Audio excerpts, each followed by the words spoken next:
दोस्तों, कई ऐसी घटनाएं होती है हमें आसपास देखने को मिलती है जो किसी रिश्ते को शर्मसार करते हुए मिल जाती है। कोई ऐसा रिश्ता नहीं है जो दागदार ना हुआ हो, जिसकी आबरू को छलनी ना किया गया हो। आज की कहानी कुछ इसी तरह है। कहानी नहीं, हकीकत है वैसे ये, जिसे सुनकर शायद आपको गुस्सा तो आएगा, लेकिन जो इसका शिकार हुआ है उसके बारे में जानकर आपको बड़ा दुख भी होगा। इस घटना में मेनली 4 किरदार हैं। देखा जाए तो मेनली 3 किरदार हैं। एक माँ जिसका नाम होता है एना मेंस डॉटर, उसका एक पति जिसका नाम होता है नील नीलसन, उसका एक बेटा पर्श और पर्श की वाइफ हैना योहान। तो चलते हैं 19वीं सदी में। 28 दिसंबर 1841 को एना मेंस डॉटर का जन्म होता है साउदर्न स्वीडन क्रिश्चियन टैड करके नाम की जगह पर। अब एना का जो जन्म होता है वो एक पुअर फैमिली में होता है, एक गरीब परिवार में होता है। अब उस टाइम स्वीडन में सीन क्या था कि वहाँ पर लोग खेतीबाड़ी करते थे और उस टाइम सरकार पढ़ाई वगैरह पे ज़्यादा जोर दे रही थी कि बच्चे पढ़ें, सबको एजुकेशन मिले। तो इसी में एना को भी एलिमेंट्री एजुकेशन दी गई, लेकिन चूँकि वो ज़्यादा रईस नहीं थी, पुअर थी, तो इसके चलते उसने तय किया कि वो पढ़ाई छोड़कर खेतीबाड़ी करेगी, मजदूरी करेगी, ताकि अपने फैमिली को सपोर्ट कर सके। और एक रिलेटिवली यंग एज में वो काम करने लग जाती है। कुछ वक्त बीतता है। कुछ वक्त बाद अपने यंग डेज में ही उसकी शादी उससे 13 साल बड़े नील नीलसन से करवा दी जाती है। अब उस टाइम के बारे में अगर आपको बताएं, स्वीडन में इंडस्ट्रियल रिवॉल्यूशन शुरू हो चुका था, औद्योगिक क्रांति आ चुकी थी। अब लोग खेती से इंडस्ट्रियल की तरफ शिफ्ट कर रहे थे। सभी लोग अब खेतीबाड़ी छोड़कर जॉब की तलाश में थे, इंडस्ट्रीज़ में काम कर रहे थे, कल कारखानों में काम कर रहे थे और शहरों की तरफ शिफ्ट हो रहे थे। तो एना जो थी वो काफ़ी एम्बिशियस थी, काफ़ी महत्वाकांक्षी थी। वो भी चाहती थी कि वो शहरों में जाए, अच्छे रहें, खाएं पिएं। लेकिन उसका जो पति था वो इतना रईस नहीं था, वो खेतीबाड़ी करता था। तो जैसे तैसे इनकी ज़िंदगी कट रही थी, लेकिन एना इस चीज़ से खुश नहीं थी। बिल्कुल खुश नहीं थी। अब इस दौरान एना को 3 बच्चे होते हैं, लेकिन बदकिस्मती से एक बच्चा जिसका नाम फर होता है वो ही बड़ा हो पाता है। बाकी जो दोनों बच्चे होते हैं वो रिलेटिवली यंग एज में ही मर जाते हैं। अब धीरे धीरे वक्त बीतता है। एना, उसका पति और उसका बेटा तीनों जी रहे होते हैं, लेकिन सन 1883 में नील नीलसन की किसी बीमारी के चलते और कमज़ोरी के चलते डेथ हो जाती है। अब और उसकी डेथ के बाद सारा काम का बोझ होता है वो एना के सर पर आ जाता है। लेकिन इस वक्त तक एना का जो लड़का है जिसका नाम होता है फर, उसकी उम्र हो चुकी थी 21 साल। दोनों माँ बेटे डिटरमाइंड, महत्वाकांक्षी, दोनों मेहनत करते, पैसा कमाते और इस तरह अपना गुजारा चलाते। अब ये गांव से बिल्कुल कट कर रहते थे, लेकिन गांव वालों में एक अफवाह फैल गई कि एना और उसका जो बेटा है फर, उसके बीच के जो रिलेशनशिप है वो नॉर्मल माँ बेटे के रिलेशन नहीं है, उनके बीच में काफ़ी कुछ है। अब धीरे धीरे ये अफवाह बल पकड़ती है, आसपास के लोगों को पता चलता है और एक दिन ये बात एना के कान में भी पड़ती है और वो तय करती है कि अगर उसको अपनी इज्जत बचानी है तो ज़रूरी है कि उसका जो बेटा है फर, उसकी शादी कर दी जाए। तो वो अपने बेटे की एक काफ़ी रेस्पेक्टेड घर की लड़की से शादी कर देते हैं। लड़की का नाम होता है हैना योहान। कंफ्यूज मत होइएगा, माँ का नाम है एना और जो बहू है उसका नाम है हैना। अब हैना योहान शादी करके आ जाती है एना के घर, फर के घर। फर से इसकी काफ़ी अच्छी रिलेशनशिप थी, सब कुछ सही जा रहा होता है, पर इसको अच्छे से रखता। लेकिन हैना को कुछ गड़बड़ लगती कि माँ और बेटे के बीच में अभी भी जो रिलेशनशिप है वो शायद कुछ गड़बड़ है। तो हैना कुछ दिन तक ये नोटिस करती है। कुछ दिन बाद वो अपने पिता को एक लेटर लिखती है। उसमें वो कहती है कि उसको लगता है कि उसके पति और उसकी माँ, यानी कि उसकी सास, हैना की सास, उसके बीच के जो रिश्ते हैं वो नॉर्मल माँ बेटे के रिश्ते नहीं हैं। लेकिन हैना के जो पिता होते हैं वो इसमें कोई इंटरवेंशन नहीं करते।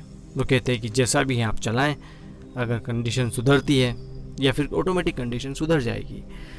तो हैना इस बात पर चुप बैठ जाती है। लेकिन कुछ दिनों बाद जब वो फिर से ऐसा कुछ देखती है तो वो फिर अपने पिता को लेटर लिखती है, और इस तरह से वो कई सारे लेटर अपने पिता को लिखती है। लेकिन पिता ज़्यादा कुछ कर नहीं पाता, क्योंकि ऐना जो थी बहुत अग्रेसिव थी।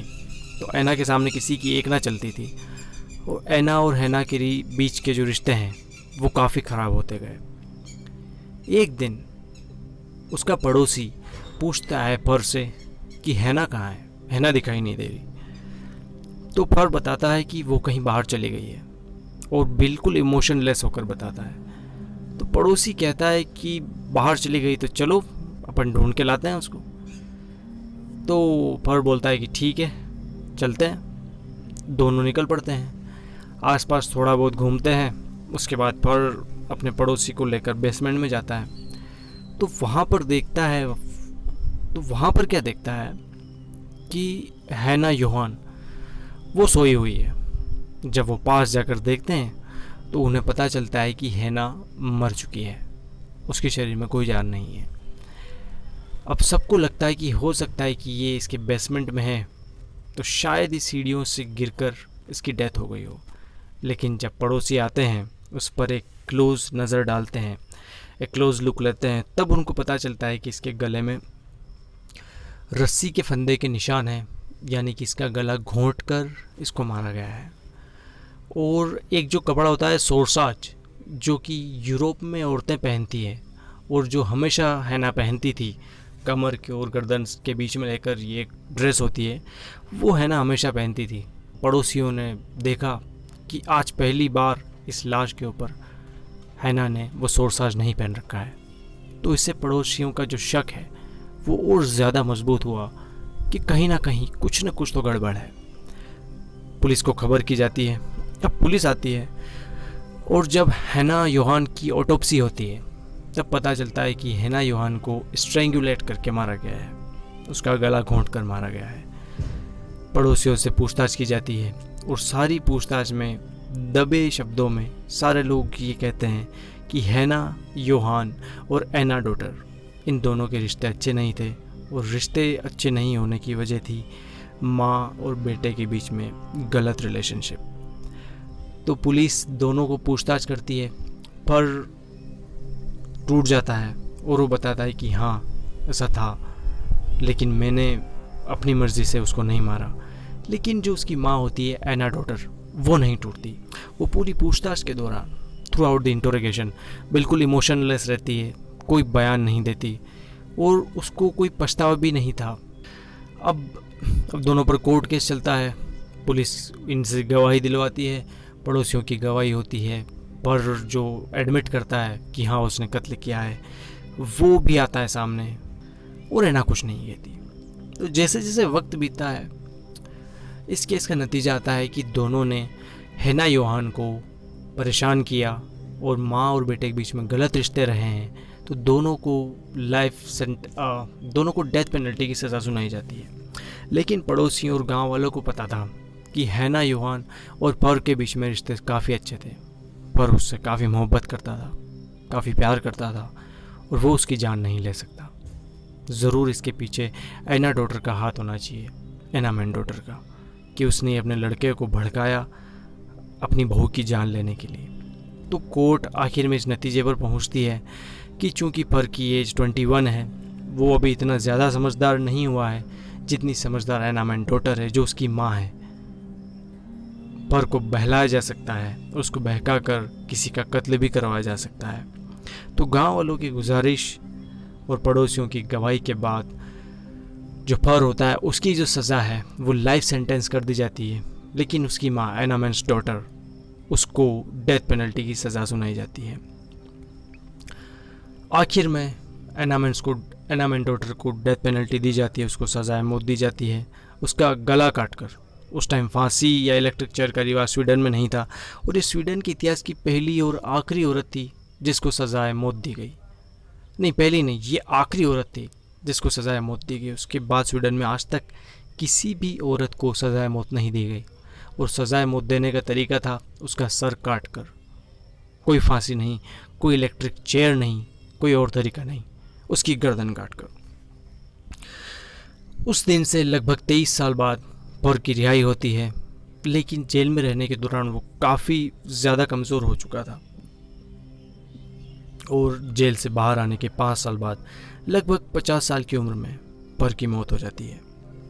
तो दोस्तों, ये थी आज की कहानी जिसने माँ और बेटे के रिश्ते को शर्मसार करके रख दिया। तो दोस्तों, मिलते हैं नए दिन किसी नई कहानी में। तब तक के लिए गुड बाय, शुक्रिया।